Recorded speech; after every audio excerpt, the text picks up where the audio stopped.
अब बात उत्तर प्रदेश में पेपर लीक की करते हैं। ये कैसे हुआ है, पुलिस इसकी जांच कर रही है और जैसे जैसे इंक्वायरी आगे बढ़ रही है बड़े बड़े खुलासे हो रहे हैं। अब पेपर लीक को लेकर तस्वीरें सामने आई हैं। इस मामले में यूपी एसटीएफ ने महेंद्र नाम के एक शख्स को गिरफ्तार किया, जिसने दावा किया कि मानेसर के एक रिजॉर्ट में आंसर शीट बांटी गई। महेंद्र को हरियाणा के जींद से पकड़ा गया। महेंद्र नाम के इस आरोपी ने बताया कि 15 फरवरी को विक्रम पहल नाम का व्यक्ति उसे मानेसर के एक रिजॉर्ट में ले गया था, जहां 300 से 400 परीक्षार्थी पहले से मौजूद थे। बाद में करीब 1000 छात्र वहां जमा हुए। करीब 10 से 12 बसों में भरकर परीक्षार्थी वहां पर लाए गए थे। विक्रम पहल नाम का आरोपी दिल्ली पुलिस में है। महेंद्र ने बताया कि 16 फरवरी को विक्रम पहल ही क्वेश्चन पेपर और आंसर शीट लेकर वहां पर पहुंचा था। इस मामले में महेंद्र ने गौरव चौधरी, मोनू शर्मा, विक्रम दहिया और अभिषेक शुक्ला समेत कई आरोपियों के नाम लिए हैं। तो ये तस्वीरें आप देख रहे हैं, जहां पर पेपर लीक जब हुआ तो 1000 छात्रों को एक साथ आंसर शीट बांटी गई। ये मानेसर में हुआ। 10 से 12 बसों में भरकर अभ्यर्थियों को लाया गया। ग्राउंड पर बैठे देखिए इन छात्रों को किस तरीके से जब आंसर शीट बांटी गई और उस आरोपी को पकड़ा जा चुका है, लेकिन किस तरीके से इस पेपर लीक को अंजाम दिया गया। 1000 छात्रों को एक साथ आंसर शीट्स बांटी गई। 10 से 12 बसों में छात्रों को भरकर लाया गया और उसकी तस्वीर भी अब सामने आ रही है। रुचि कुमार इस वक्त हमारे साथ जुड़ चुकी है। रुचि, जिस तरीके से अब ये पेपर लीक को लेकर जो परतें खुल रही हैं, उसमें देखा जा रहा है कि कैसे आंसर शीट्स बांटी गई। सीधे सीधे साफ तौर पर खुले आसमान के नीचे ग्राउंड में बिठाकर सबको ये पेपर लीक किया गया, आंसर शीट सबको दी गई। देखिए, यूपी एसटीएफ इस पेपर लीक की जांच कर रही है और यूपी एसटीएफ का कहना है कि पेपर लीक भले ही उत्तर प्रदेश में हुआ हो, लेकिन इसके तार आसपास के कई स्टेट से जुड़ रहे हैं। वो चाहे बिहार हो, चाहे मध्य प्रदेश हो, चाहे हरियाणा हो, राजस्थान हो। उनका कहना है कि वहां पर बहुत गैंग्स काम करते हैं और वहां तक एसटीएफ को, क्योंकि दूसरे स्टेट का मामला हो जाता है, वहां लोगों को पकड़ के लाना थोड़ी दिक्कत का काम होता है। अब ये देखिए कि ये जो पकड़ा गया है, इससे एसटीएफ को बहुत तरह की बातें पता चली है। एसटीएफ कह रही है कि इससे पूछताछ करके पता चलेगा कि आखिर तार कहां-कहां जुड़े थे, पेपर लीक में कौन से गिरोह शामिल थे, कितने लोग शामिल थे, कितना पैसा एक-एक से लिया गया। तो काफी बड़ी सफलता एसटीएफ का कहना है कि इसको पकड़ने के बाद हासिल हुई है।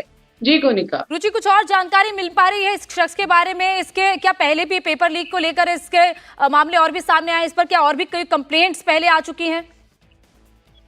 देखिए, एसटीएफ ये कह रही है कि अब ये पकड़ में आया है, इससे पूछताछ करने के बाद ही ज्यादा जानकारी एसटीएफ शेयर कर पाएगी। यूपी एसटीएफ ये भी कह रही है कि अभी क्योंकि इन्वेस्टिगेशन जारी है और अगर वो कुछ चीजें बता देते हैं कि जैसे इसके बारे में बताते हैं कि इसका किससे किससे संपर्क था, तो इन्वेस्टिगेशन में इसका असर पड़ेगा। क्योंकि ये जो पेपर लीक हुआ है, ये सिर्फ एक पेपर लीक का मामला नहीं है, जो पूरा एक नेटवर्क है जो तरह तरह के पेपर लीक कराता रहता है, उनको पकड़ने में यूपी एसटीएफ लगी है। और यूपी एसटीएफ का कहना है कि इसमें ज्यादा दिक्कत इसलिए आ रही है कि यूपी के अलावा जो बाकी स्टेट्स हैं, वहां कोई इस तरह की एजेंसी इनको पकड़ने का काम नहीं करती। सिर्फ यूपी में एसटीएफ है जो लगी है इन जो पेपर लीक करने वाले हैं उनको पकड़ने के लिए। तो एसटीएफ का कहना है कि बहुत सारी बातें बताई हैं, बहुत सारी चीजें अभी पूछना बाकी है कि किसने कराया, कौन वहां पे गया, ये पहले भी किसी तरह के पेपर लीक में शामिल था। तो अभी कुछ जानकारी है जो एसटीएफ का कहना है कि अगर शेयर करेंगे तो इन्वेस्टिगेशन में दिक्कत आ सकती है। जी कोनिका। रुचि, लगभग 1000 अभ्यर्थी वहां पर जो है जानकारी सामने आ रही है कि ग्राउंड में बैठे थे, उनको आंसर शीट बांटी गई और एक एक अभ्यर्थी से 7-7 लाख रुपए लिए गए। यानी कि बहुत बड़े स्तर पर ये मनी इन्वॉल्वमेंट भी इसमें है। तो इतना बड़ा अमाउंट कैसे इस पूरे केस को एसटीएफ ने क्रैक किया? देखिए, 7 लाख एक से लेना, और आप समझ सकते हैं कि जब इतने स्टूडेंट जिस एग्जाम में बैठ रहे हो तो पैसा कितनी बड़ी संख्या में इसमें इन्वॉल्व है। और ये सिर्फ एक शख्स की बात नहीं है, बहुत कई तरह के लोग इसमें शामिल हैं।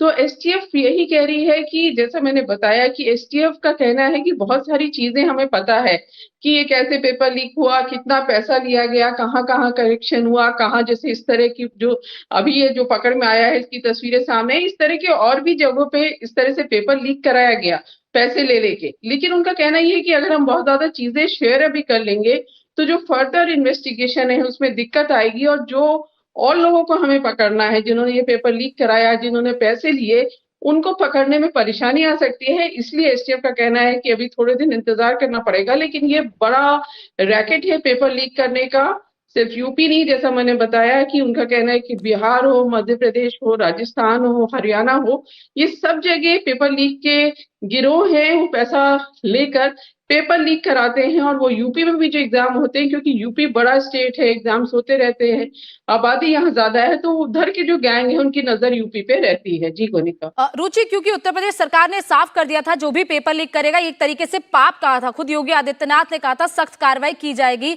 अब क्या कार्रवाई इन दोषियों पर की जाएगी, इन आरोपियों पर की जाएगी? क्या उत्तर प्रदेश सरकार और एसटीएफ का रुख है इस टाइम?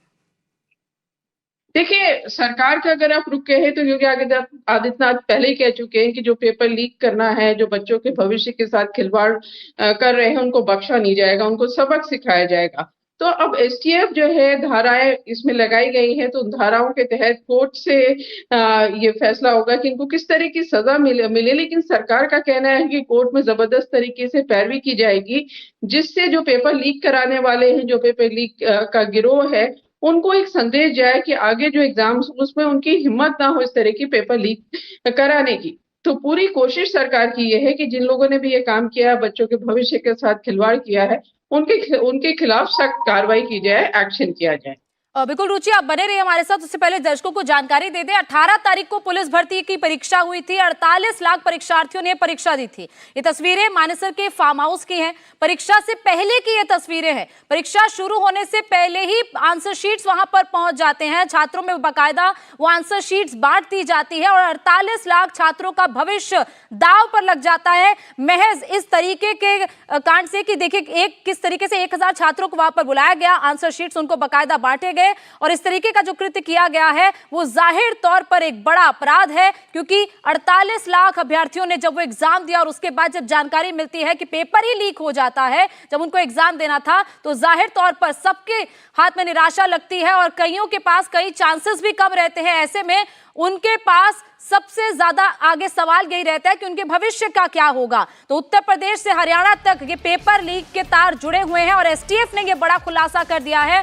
महेंद्र नाम के इस व्यक्ति को जिनसे पकड़ा गया है, जिसने छात्रों को 1000 छात्रों को आंसर शीट्स मुहैया करवाई थी। उन छात्रों को किस तरीके से वहां पर ले जाया गया, 10 से 12 बसों में उनको भरा गया और लगभग हर छात्र से 7-7 लाख रुपए लिए गए। 1000 छात्रों को ये आंसर शीट्स दी गई, 7 लाख पर स्टूडेंट लिया गया। ऐसे में कितना बड़ा मनी इन्वॉल्वमेंट भी इस पूरे मामले पर है, ये जाहिर तौर पर एक बड़ा एसटीएफ की तरफ से खुलासा किया गया है। उत्तर प्रदेश में जो पेपर लीक हुआ उसके तार किस तरीके से हरियाणा में जुड़े हुए हैं और उसका सबूत भी इस तस्वीर के रूप में सामने आ गया है, जहां पर मानेसर में एक खुले ग्राउंड में यहां पर छात्रों को लाया गया, उनको वहां पर बिठाया गया। पेपर शुरू होने से पहले ही उनको आंसर शीट्स बांट दी गई।